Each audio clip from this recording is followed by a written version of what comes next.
Hi, everyone. This is Dane, and I'm going to be doing your spirit guide message reading for you. Now, I ask if this reading resonates with you. Don't forget to like, comment, and subscribe. All those good things that the YouTube algorithm likes. So, thank you so very much for doing so. So, let's see what spirit has to say. Angels and spirit guides, show me clearly. Guide this reading and show me clearly. Angels and spirit guides, angels and spirit guides, show me clearly.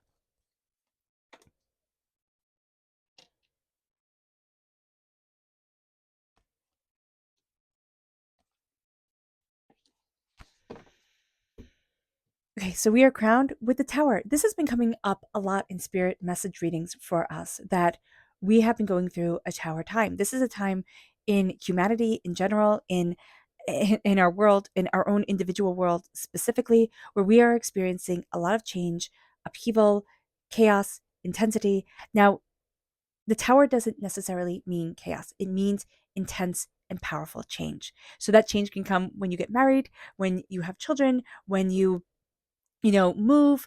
It could be something that everybody's congratulating you on, you're super excited about, you get a promotion, a new job, but it's also scary, right? It's also scary.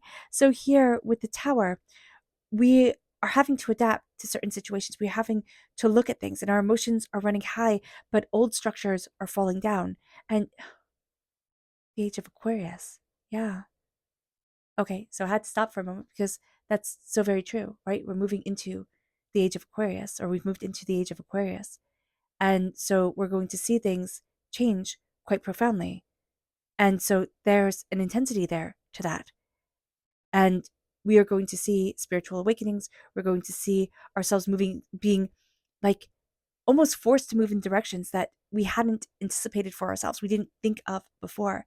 Our emotions are running high, most definitely. We're finding a balance, a harmony, an insight to us, but we're also seeing certain things that have been happening since we were 16. Again, the tower is a time frame of 16 since we were 16, 16 years, 16 months, 16 weeks, 16 days type of thing. We are going to see profound change in our life. There is almost a sense of a release, like stepping out of a generational curse, stepping out of doubts and fears, negativities, hurts and pains, disappointments, things that we had thought like, oh, this is just part of life, and we're like, no, no, it's not. It moves us then to the devil. Be mindful of addictions. Okay, this is also very strong Capricorn energy that comes through very positively and very, beautifully for us. So if we have Capricorn energy in our chart, if we are a Capricorn, if we have Capricorns in our life, that's very positive for us. It doesn't mean, okay, I want to specify, because when spirit says it comes through very positively for us, it doesn't mean we have to like the person. It doesn't mean the Capricorn has to be like our best friend. What it means is that we're going to be seeing something or learning something or understanding something very powerful that is moving us forward, that is helping us see light in the darkness, that is helping us to understand ourselves more and more. But be mindful of your addictions, of the coping mechanisms that we've all developed from when we were little, that aren't serving us anymore. It's like, well, that doesn't work, but know that spirit is guiding you. Know that there's insight, that there's a connection with chaos. There's almost has to be an acceptance of chaos. When the devil comes through, okay, there's an acceptance of chaos. It cannot all be controlled, which is interesting because Capricorn energy is ruled by Sagittarius, right? Capricorn is ruled by Sagittarius. No, by Saturn. There we go. That's what I was trying to say. Ruled by Saturn. And the energy of Saturn is top down structure, top down structure. So to find harmony in the chaos is like completely against that Saturn energy. It moves us then to the, excuse me, I'm going to cough. Let me just take a sip of water.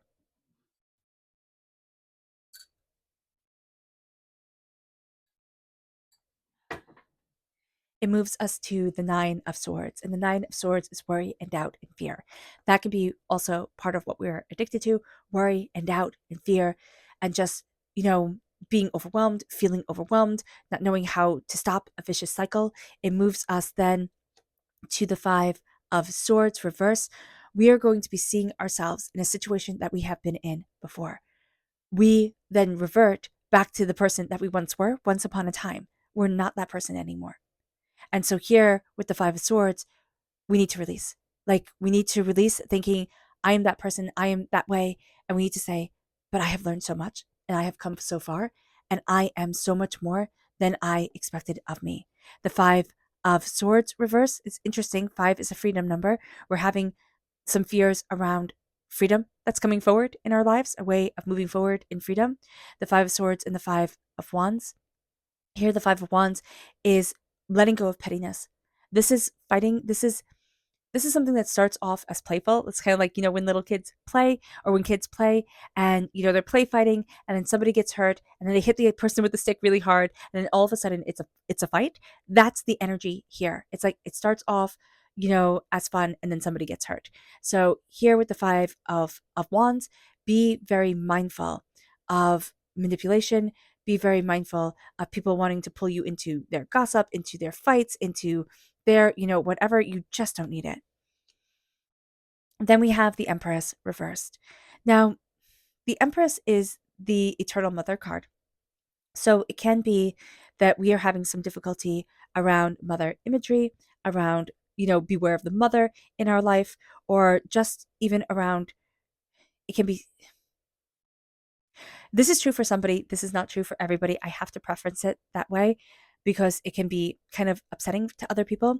But there's somebody who is upset with either not being able to become a mother, or not, there's something around being a mother that is upsetting. It's either like, not wanting to be a mother, not wanting to become a mother, like, of having difficulty becoming a mother, something around there. And we're getting pulled into other people's like chaos around it. It's keeping us stuck. It's keeping us worried. It's keeping us held down, and it's keeping us from moving forward in the place that we want to be. So just be mindful about this. I know that this is highly, highly, highly specific, but I do know that this is a person who is listening, who is like, but others have said, and I'm in this place of fear because this is either like, this is disrupting what I've always wanted, whether it's to be a mother or not to be a mother, or to nurture or to create or not to. And so here there's that worry and fear, and we have to let it go because we have to start nurturing ourselves and knowing that we are going to create, that we are going to cultivate, and however that manifests forward in this world is part of our life story and is part of who we are. We're stepping out of chaos and we're stepping into ourselves. Now, we can also have a disconnect from a maternal figure. So just be mindful about that. And we can also not want to move forward emulating that disconnect and emulating that dysfunction. Okay. So being aware of that as well is going to be very important here. But this is also creativity. We're not trusting ourselves to create, to cultivate, to move forward in our creation and in our beauty and in what we love. And we're just doubting.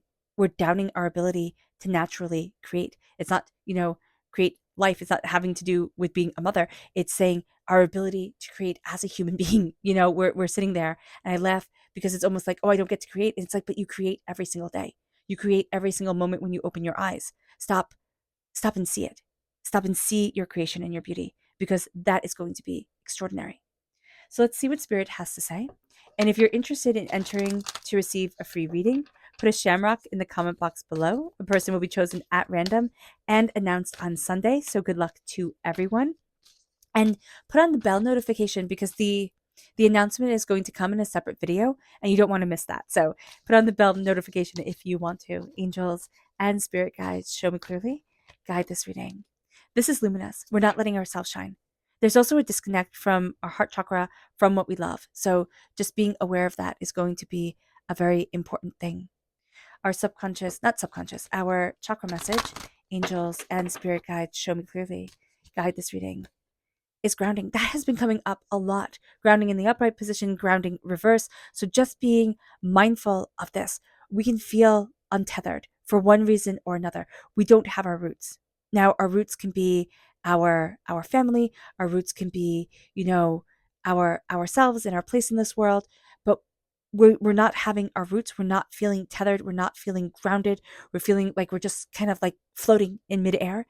And that is not a feeling that we like. It's not something that brings us joy. It's something that makes us feel very kind of insecure.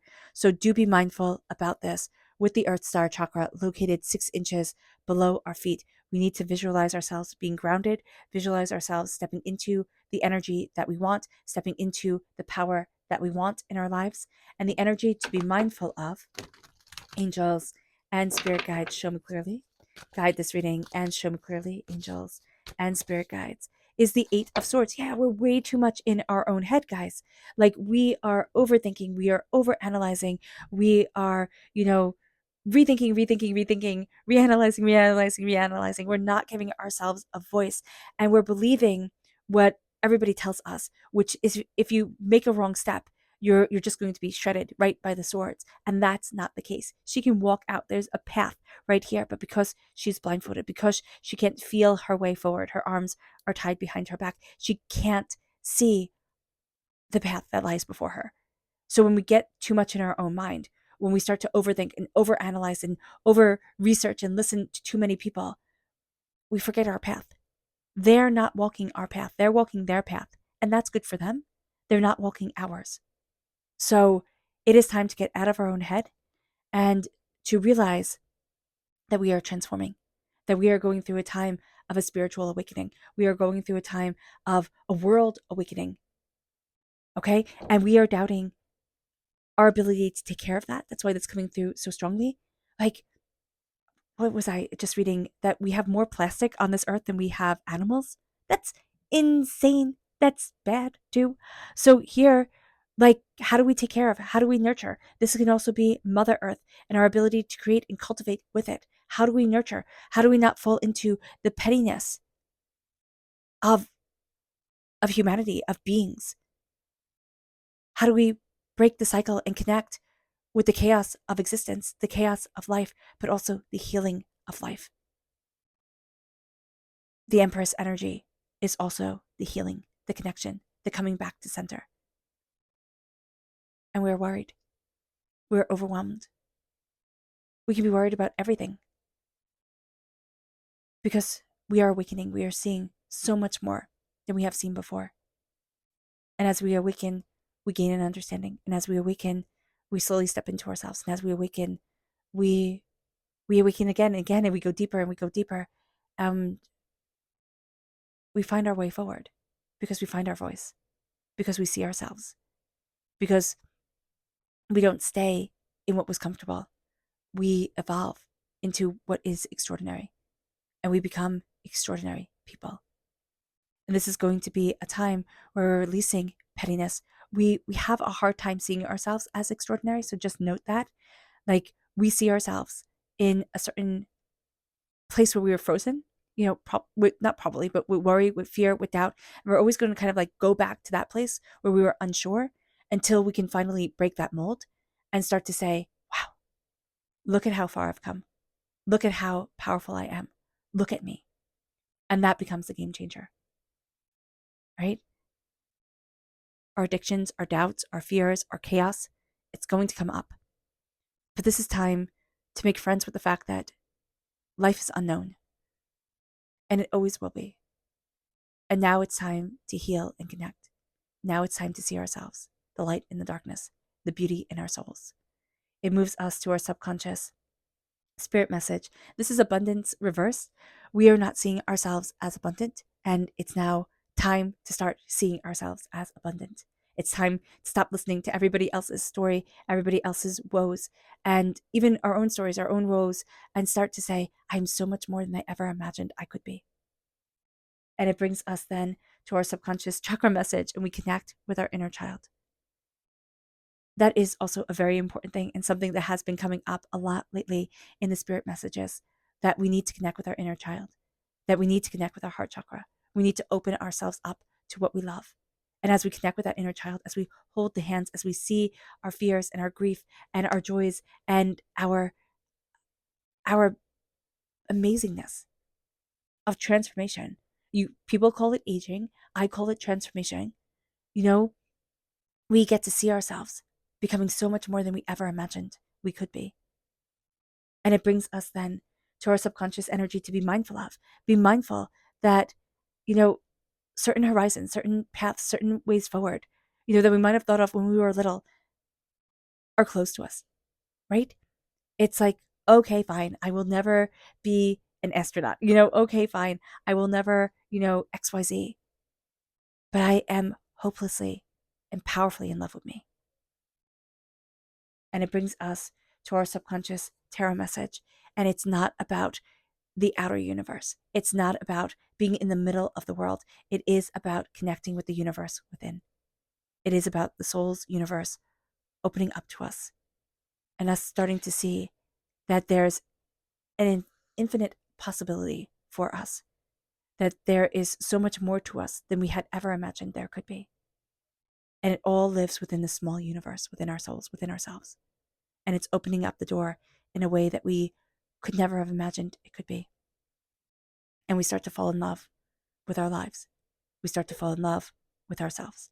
And we start to see our power in a way that is just extraordinary. All right. All right, everyone. I hope this reading has resonated with you.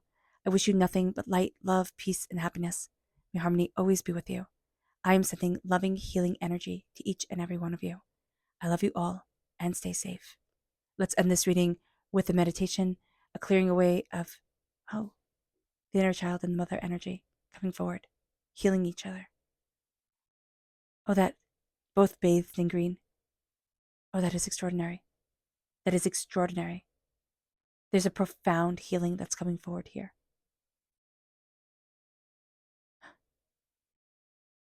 All right. I wish you nothing but light, love, peace, and happiness. May harmony always be with you. I am sending loving, healing energy to each and every one of you. I love you all, and stay safe. Let's end this reading with a meditation, a clearing away of negative energy, a raising of our positive energy as we embrace the power, intensity, and beauty of this time and of ourselves. Now, please note that this meditation and healing will be accompanied by a loud sound. So take a nice deep breath in, exhaling whenever it feels comfortable for you.